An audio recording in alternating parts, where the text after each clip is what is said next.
Buenos días, Juan Felipe.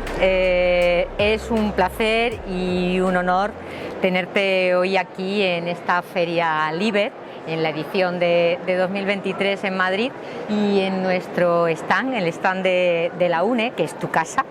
Pues de nuevo contigo, con la edición del otro lado del Atlántico, en este caso Colombia, pero bueno, pues también toda la red de editoriales universitarias de Latinoamérica y el Caribe, por tu condición de responsable también en esa asociación, pues para continuar un diálogo que, como bien sabes, llevamos largo tiempo llevando a cabo, muy ilusionante, pues compartiendo retos y proyectos que nos gustan en edición. Te agradezco de verdad que hayas venido y bueno, creo que vamos a conversar sobre cosas de mucho interés. No, Maribel, muchas gracias. Yo encantado de estar en el stand de la UNE, en esta versión del Liber. Sí, de acuerdo, lo siento como mi casa. Muchísimas gracias, me siento muy acogido. Y no, lo acabas de decir muy bien, aquí estamos hablando de temas que nos enamoran.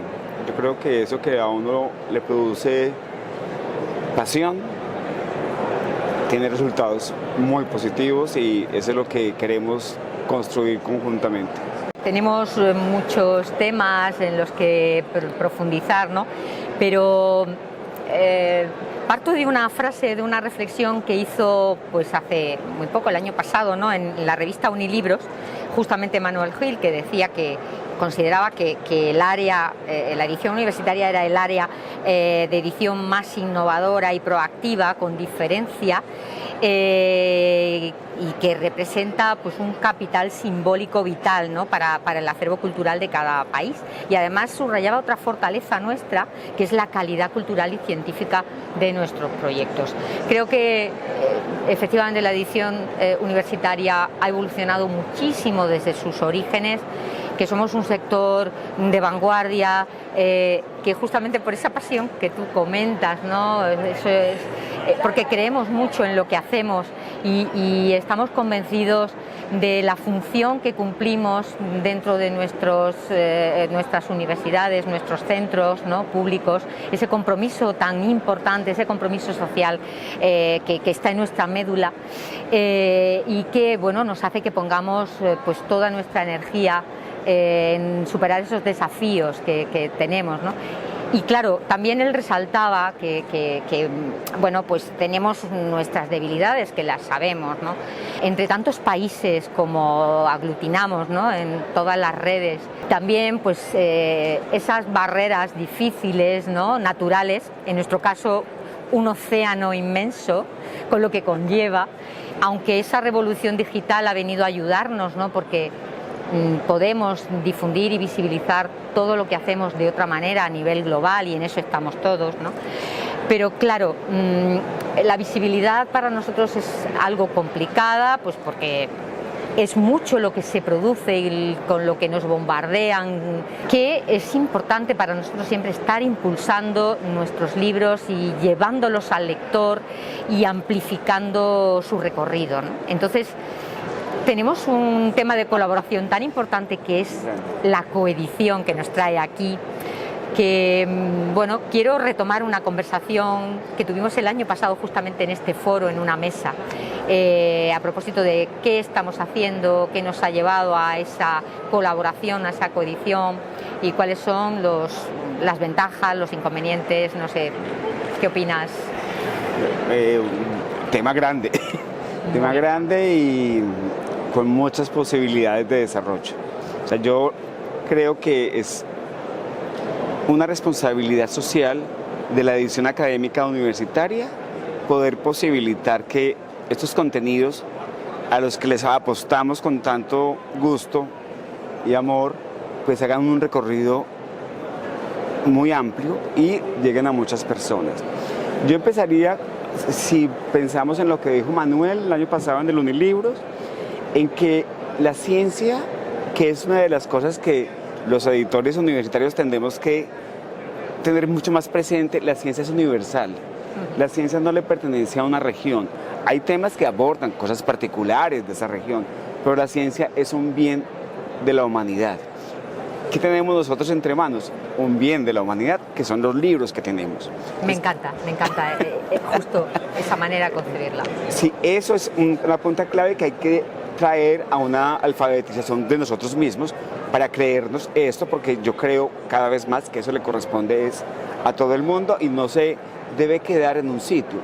Pero ayer que tenía el gusto de estar en la presentación del portal de revistas de la UNE con Pesí y Aneca, claro, yo decía, claro, lo que está ahí es, además de la universidad, está el español, que es una lengua enorme, universal, que habla una cantidad de gente, y sin dejar de lado la importancia también del portugués, porque si bien tenemos a Portugal en la península ibérica, tenemos a Brasil al otro lado del Atlántico.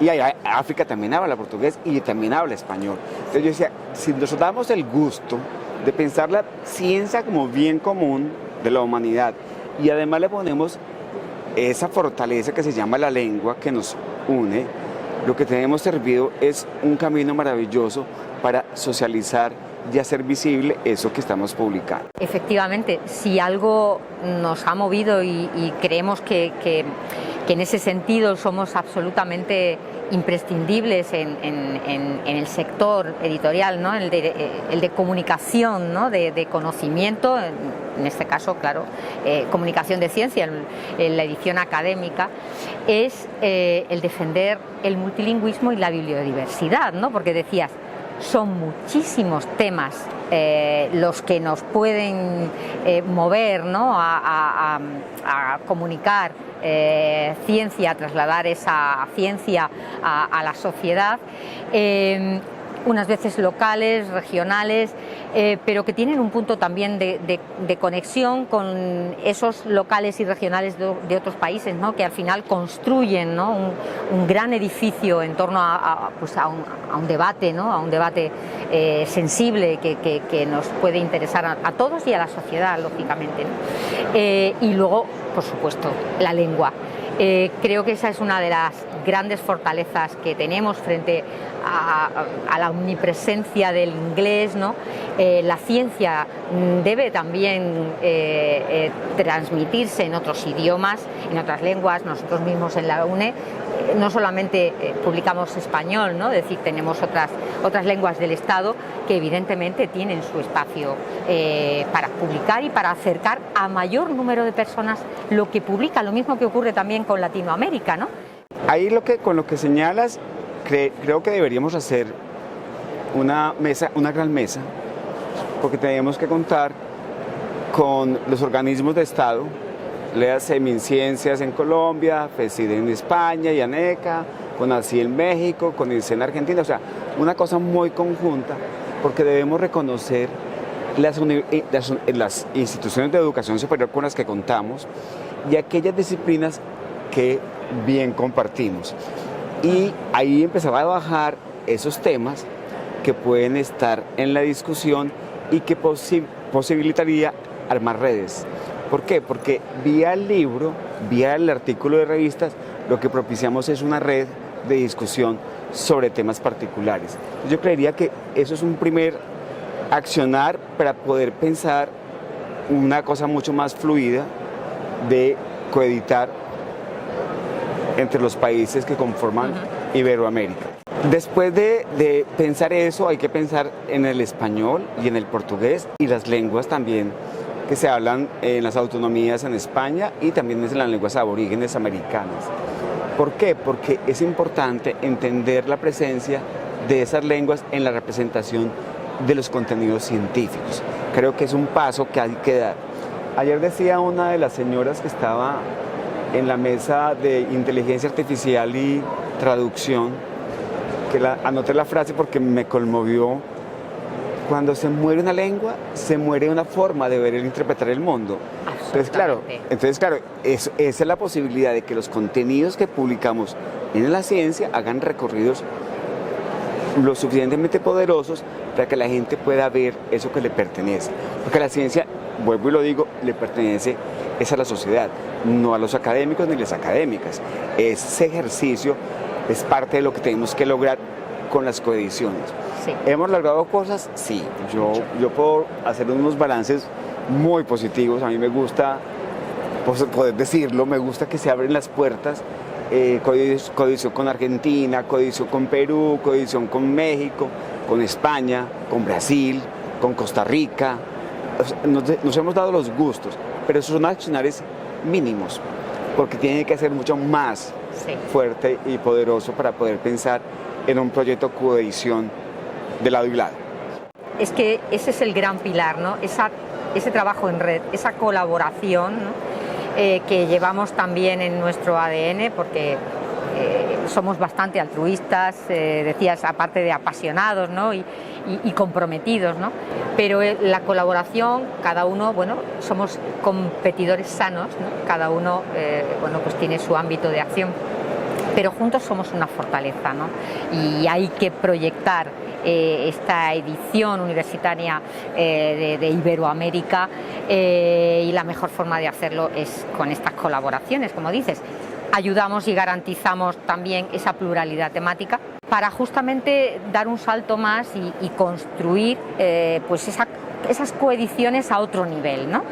Que efectivamente que tenemos que impulsar, partiendo del análisis, ¿no? Del análisis de qué temas trabajamos, qué temas son de interés global, ¿no? Irnos a temas muy sensibles o temas que funcionan ya en las propias redes de investigación, porque no hace tanto hablábamos de la historia, que tú y yo somos apasionados de la historia, ¿no? Nos gusta, y sí que es cierto que bueno, hay gran cantidad de estudios, de equipos de investigación formados por bueno, académicos de los dos lados del Atlántico, que están produciendo continuamente, que ya nos abocan justamente a sacar publicaciones conjuntas, ¿no? Me traes a la cabeza, yo tengo en las redes los americanistas, que tienen una cosa en redes muy grande. La mayoría de los americanistas son de España.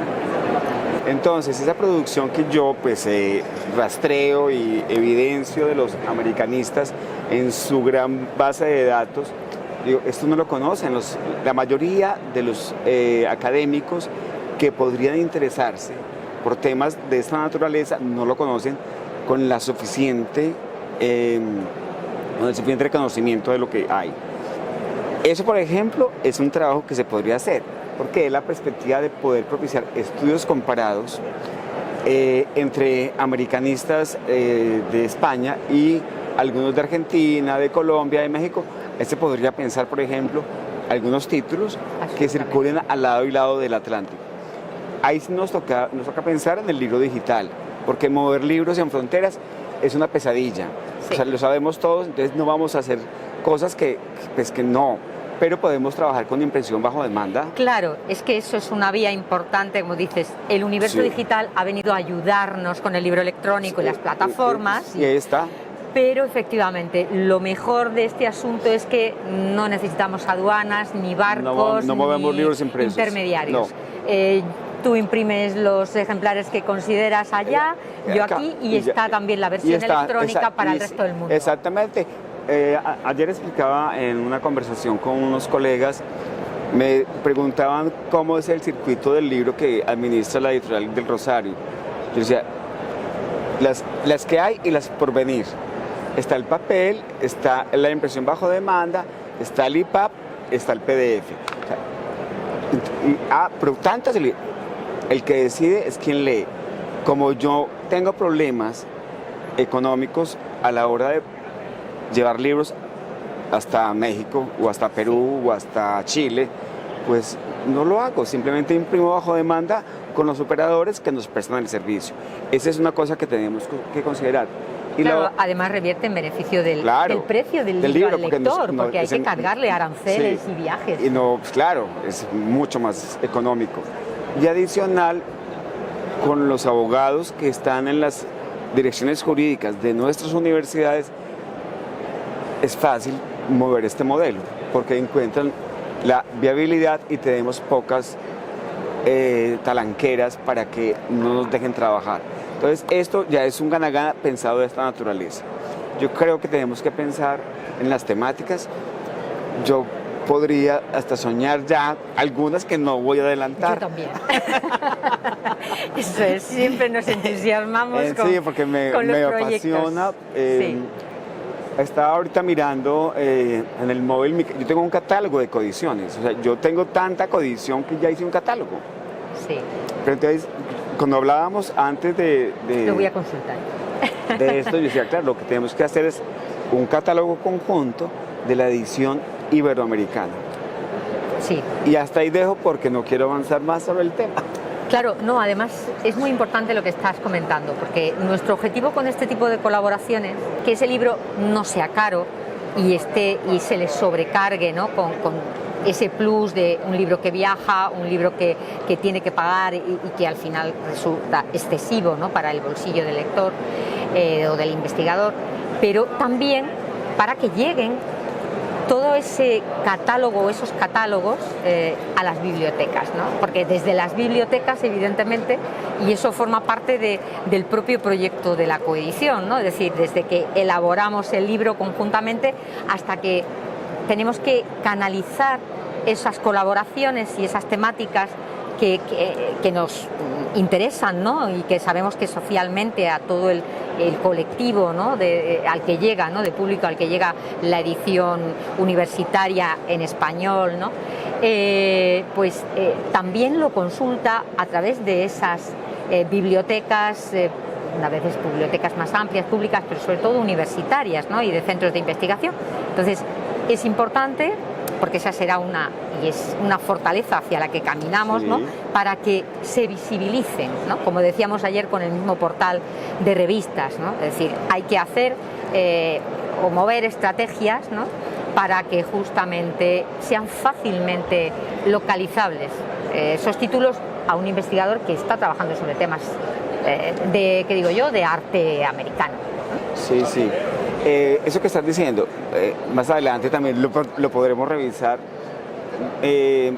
Vengo haciendo con mi equipo un rastreo porque me interesa saber una obra, no todo el catálogo porque no puedo, porque es muy monumental, pero una obra determinada la bajamos y le hacemos un rastreo para saber cómo se está comportando en su mundo. Entonces ahí están los libros monográficos, los colectivos, están separados y está por países para entender por qué canales estamos ofertando nosotros lo que está publicado por el sello. Lo interesante, que ayer yo no daba crédito y decía, esta obra porque está en español, su mercado con más alto consumo es Estados Unidos. Todavía no tengo la clave de eso, pero entonces claro, ese libro su original es en inglés, pero es un tema que habla de América Latina.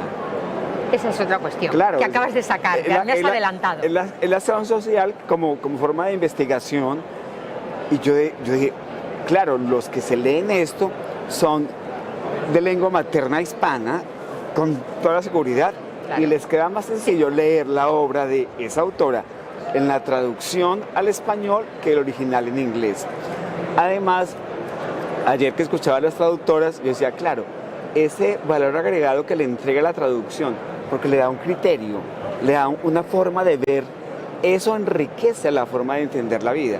Yo decía, claro, el académico o la académica que está dentro de la Universidad de Wisconsin y que es colombianista, pues obviamente está leyendo un libro en su lengua materna.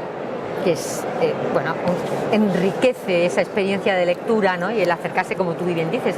Esa era justamente otra de los proyectos interesantes, porque como sabes, bueno, nuestra misión es publicar muchas cosas, a veces son obras dirigidas a un público muy restringido, ¿no? Áreas de conocimiento minoritarias, que conlleva pues un esfuerzo, unos tiempos, un trabajo de envergadura más caro, o a veces ediciones que necesitan un complemento de imágenes de calidad y tal, que también son caras, y que al afrontarlas juntos, pues esos costes y podemos llevarlas adelante. Pero además, como dices, esas traducciones que creo que son obligadas, ¿no? Es decir, los derechos de traducción, la traducción. Si nos juntamos, el libro va a valer menos. Justo. Claro. Por ejemplo, cuando estábamos editando con Cantabria, yo le decía a Belmar, es que para mí es mucho más económico, porque es que yo estoy en economía de pesos. Sí. Tú estás en economía de euros. son unas relaciones que son diferentes. Entonces, claro, juntos, el precio con el que circula el libro en España es muy competitivo y el que circula en Colombia también, porque vamos juntos. Entonces, eso es un gana-gana de lado y lado. Sí. Y quien más gana es quien más me importa a mí, que es el lector. Que el lector puede acceder tranquilamente a un libro con este precio. Hace poco que estuve en una conversación con los colegas de la Universidad de Nueva York, yo ponía el tema, le dije, es que cuando un libro es publicado, por ejemplo, en el Reino Unido, son 140 libras de un libro. Un libro no puede costar 140, un libro académico, no de forma, o sea, yo no podría comprar, o sea, yo soy académico, es un tema que me gusta, pero yo no podía pagar un libro que costara 140 libras. Justo. Claro, cuando circuló en la versión que publicó el Fondo de Cultura Económica en Colombia, ese libro pues no costaba sino lo que debía costar, no pasaba de 25 euros. Es otra, entonces ganamos todos. Ganamos todos. Eso. Yo creo que es donde uno tiene que lograr, voy a usar el verbo porque la gente me regaña porque yo lo uso mucho, hay que vender. Ese es un proyecto que hay que venderle a los colegas, a las universidades y a los estados. Sí. Porque es un proyecto que nos importa como académicos, como sociedad, y creo que hay que apostarle y ponerle todo el alma. Justo. Es que va en ese espíritu de la necesidad de democratizar la ciencia, de la que hemos hablado tantas veces, ¿no? El conseguir que una edición, unas veces que se ha gestado en nuestros centros o fruto de una colaboración, ¿no? entre países, entre universidades, otras veces trayendo esa obra de otro idioma que puede ser incluso, además, excesivamente costosa, ¿no? para pues, el bolsillo de un estudiante de España, de Colombia, de México, e incluso más difícil de comprender o analizar por alguien que no maneja con la fluidez el idioma en el que se ha publicado, ¿no? Entonces, para nosotros es realmente un proyecto ilusionante conseguir que esa obra pueda circular con otras condiciones y a mucha mayor gente. En esta línea de poder democratizar la ciencia y entender también las redes que integran los temas investigados y publicados, lo traemos también ahora con la herramienta digital. Inclusive el libro impreso se le puede hacer. Después les podré enseñar una investigación que estoy haciendo al interior de la editorial. Entonces, vuelvo al ejemplo que puse ahorita de circulación de un libro. Entonces, ese libro es un libro y su autora, porque en ese caso es una persona, una mujer. Ella, además de darme esa circulación en qué países está, ella me permite ver los nodos de con quién habla ella. Entonces, hay otros académicos ubicados en España, en Colombia, en Argentina, y le puedo dar nombres a las personas con las que ella está hablando. Cuando logro construir la red de la interlocución que la profesora ha construido, yo entiendo que cumplí con el ejercicio de socializar lo que quería socializar. Pero si yo a eso además le pongo coedición, va a ser mucho más el alcance, no me va a quedar en el plano de lo que yo puedo hacer en solitario, sino que va a ser en el plano de lo conjunto. Entonces, cuando yo puedo construir la red entera de las personas que investigan un tema determinado, violencia de género, por ejemplo, un de tema eso muy investigan sensible. Del Río Bravo a la Patagonia y al otro lado del Atlántico, sensible, y en todo el mundo. Entonces, claro, si yo soy el investigador que trabaja lo que pasó en pandemia con las masacres de mujeres en los hogares y que pasó en todos los países, y yo hago un libro colectivo entre México, Costa Rica, Ecuador, profundo, sí. España, Colombia, Chile, Argentina, Brasil, y hacemos no un libro, creo que son varios volúmenes. Esos investigadores que son expertos en violencia de género van a poder abrir un diálogo permanente y van a contribuir con sus aportes a entender mejor el fenómeno. Eso son políticas de Estado. ¿Cómo prevenir la violencia de género por situaciones tan particulares como una pandemia, por Contando ejemplo? con el aval de esos investigadores que están analizando el tema. Exactamente. Entonces esa investigación lo que permite y propicia es políticas de Estado. Justo. O como cuando yo hablaba en México hace poco del multilingüismo, Entonces, claro, los estados tienen en sus constituciones unas declaraciones de las lenguas, pero la protección no está. Es que tiene que haber con qué. Si yo voy a lo que tú me contabas de las investigaciones de lenguas que hacen en Granada, por ejemplo, y está el árabe, y está lo semítico, pero está también el euskera, y está también el catalán, y está el quechua y los demás. Eso permite construir un aparato robusto para decir, Estado, te falta labor para poder defender eso que tú tienes. Exactamente. Entonces, claro, el gana-gana para el lector está, pero también está el gana-gana para la sociedad, porque va a tener contenidos enriquecidos y en plena discusión de lo comparado. Esa compartir ciencia y ese seguir avanzando, la ciencia avanza justamente de ese intercambio y de ese diálogo entre los investigadores, ¿no? Para solucionar problemas, para llegar a hacer esos análisis que luego, como tú dices, los estados deben de tener en cuenta, porque realmente para eso se invierte en ciencia, se invierte en nosotros. La ciencia debemos recuperarla, no es un negocio. La ciencia no es un negocio y nosotros justamente tenemos que atender a esas temáticas y a esos análisis conjuntos sobre nuestra memoria, nuestro pasado, porque ahí tenemos justamente esos estudios en diferentes áreas de humanidades y ciencias sociales, ¿no?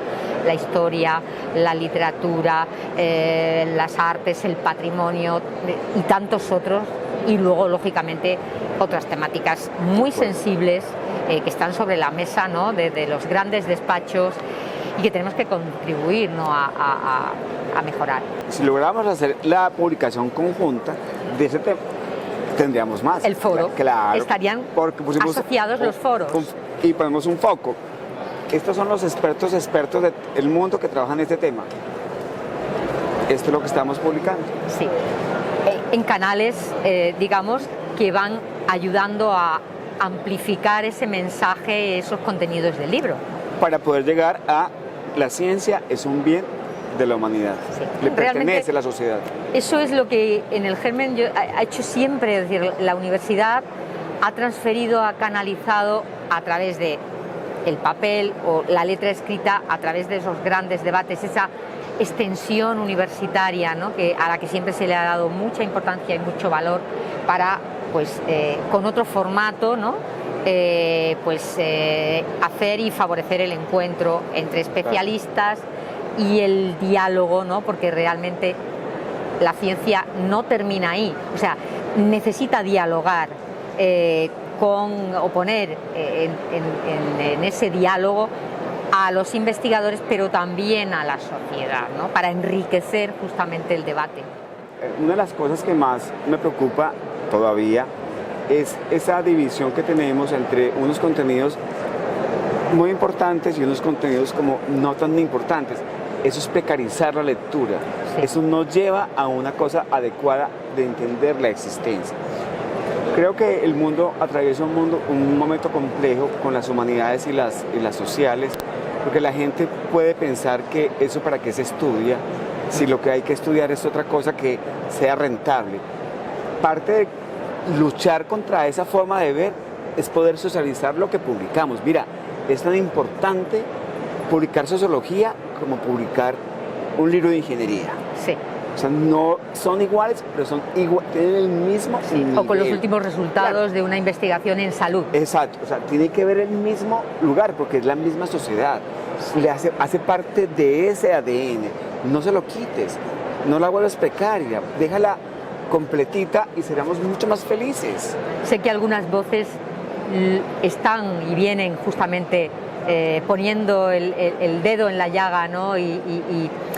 y dieron o van dando esa voz del arma, y la admiración por ellos la compartimos, ¿no? Nucci Ordine, Marta Nussbaum, que fueron también de los primeros, ¿no? en justamente poner en valor también esas áreas de conocimiento que justamente los editores universitarios mimamos, ¿no? Porque las humanidades, las ciencias sociales son imprescindibles para ese avance, esa mejora de la sociedad, y no podemos perderlo, igual que el desarrollo de una vacuna. es otro tipo de vacuna. Exactamente, o sea, esto es mi lugar y mi existencia en la calidad y la dignidad que se requiere. Para eso está las ciencias sociales y humanas. Por eso creo que una de las obligaciones que podríamos pensar en algún momento es entender, ayer que mirábamos el portal de revistas, que pasa lo mismo en los libros en América, en Iberoamérica, es que los gruesos están en sociales y humanas. Esa respuesta tendríamos que dárnosla. A ver, ¿por qué tenemos tanto porcentaje en este tipo de publicaciones? Es por algo, no es porque sea más fácil o más difícil, es por algo que se hace. Nuestro compromiso lo requiere. Sí, entonces yo creería que uno podría, eso que decíamos al inicio, de mirar las universidades por país, los temas comunes, ahí vamos a ver qué hemos publicado sobre temas comunes y qué podríamos pensar ya conjuntamente, para que no caminemos en solitario, sino que lo hagamos unidos, como la unión, como una unión de muchos que son los exactamente interesados en desarrollar estas temáticas. Bueno, lo que nos queda es seguir disfrutando de este foro, como dices, y de los próximos, Frankfurt, Guadalajara, para seguir dialogando. Claro que sí.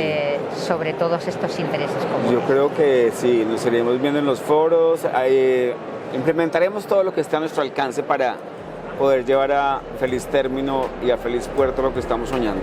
Pues feliz estancia en España y en Liber, y muchísimas gracias por estar muchísimas gracias. Y haber compartido este rato. No, yo encantado. Eso me gusta, me enamora, como digo.